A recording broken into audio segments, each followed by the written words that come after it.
On Saturday, March 24th, in the Boston suburb of Cambridge, one of Cape Breton's noted fiddlers, Angus Chisholm, died at the age of 70. Angus was born in Margaree Forks, December 10, 1908, the youngest of 9 children. He will always be remembered by the thousands of friends in Cape Breton as one of the best fiddle players who entertained in his native island. His career was quite varied, from teaching to National Park warden until the early 1940s. He then left Cape Breton to spend a number of years in Boston. He later returned and worked in the Sydney steel plant during the late 1940s, and then as a construction worker in the early 1950s in Newfoundland. After returning from Newfoundland and spending about a year at home, Angus headed out again for a new frontier, this time Elliott Lake, Ontario. It was probably his fond memories of Boston during the early 1940s which urged him to go back to Cambridge at the turn of the 1960s. Here yesterday in East Margaree, the people of Cape Breton gathered to pay their last respects to the man who gave them so much pleasure and enjoyment from his music over the years.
His brother, Archie Neal, describes how Angus was introduced to the fiddle.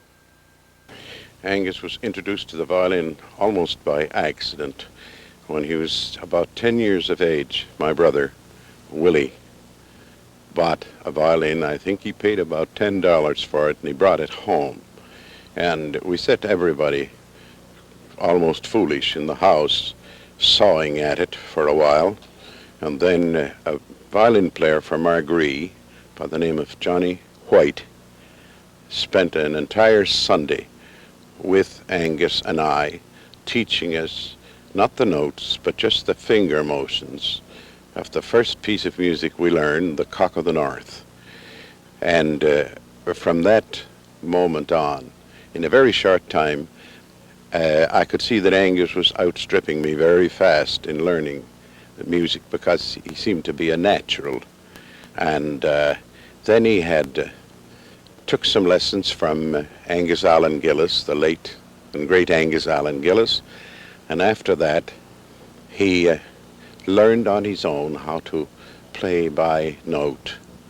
And from there on it was a gradual step-by-step upwards until he became one of the greats in playing. Can you remember probably his first public appearance? I think our first public appearance would probably be together at one of the country dances at our neighbor's house. But then in a very short time he was playing at school concerts and little affairs that would be around. But he was fast being recognized as a very excellent player. And then he was approached by a group from Antigonish to go and play for Decca Records, if I remember correctly. And he and Dan J. Campbell, who is still living and with whom I was speaking last night and reminiscing over their first affair in making records, and Angus Allan Gillis traveled to Montreal, where they made the first records that were produced from this area by anybody. When did this take place? What year? This took place in 1935, if I remember correctly. He was quite young, and they were, well, probably at that time more professional than he was, but those records have now become collector's items as far as their popularity is concerned, because he seemed to have an aversion to making any records after that. He was approached several times to make records, but he just would not do it. And in fact, only last year, a group in Boston collected all his old 78s and compiled them into an LP. And on that occasion, they had quite a celebration for him up in Boston. There were about 700 people present, and this was the opening of the, shall we say, a copy of the old new record. And of course, he has tapes that are all over the community. If you asked him to make a tape, he was very generous with his playing, and very generous like that. But he just did not seem to care to go and commercialize it, because I know I've at least 5 or 6 different companies that attempted to get him to play and for records, and he just would not do it. It was play for pleasure more. But play for pleasure all the time, and he seemed to use the violin as an instrument to express his feelings. You could almost tell what mood he was in. Sometimes he would take the violin right out of the case and play without being asked. He would play by the hour. And he had a very unique characteristic, in as much as that he played without accompaniment a great deal of the time. In fact, some of his best tapes are made just strictly with a violin solo and no accompaniment whatsoever. In comparison, would you describe his style as unique? Yes, even last night when I was speaking with other violin players, one of them mentioned the fact that he had a style all of his own. It was basically it was the same, but he seemed to have a touch. This may seem a little bit strange for a brother to say, but he had a touch of his own that I don't think anybody else could just imitate or come up with. I'm not saying that there were not players just as good, but he played in that particularly unique style of his own, and although he played a great many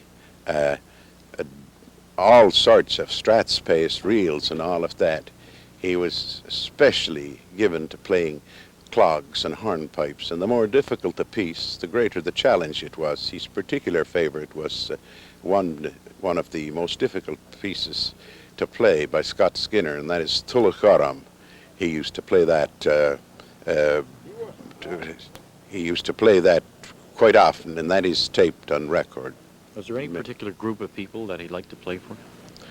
He liked to play for any audience that appreciated his music.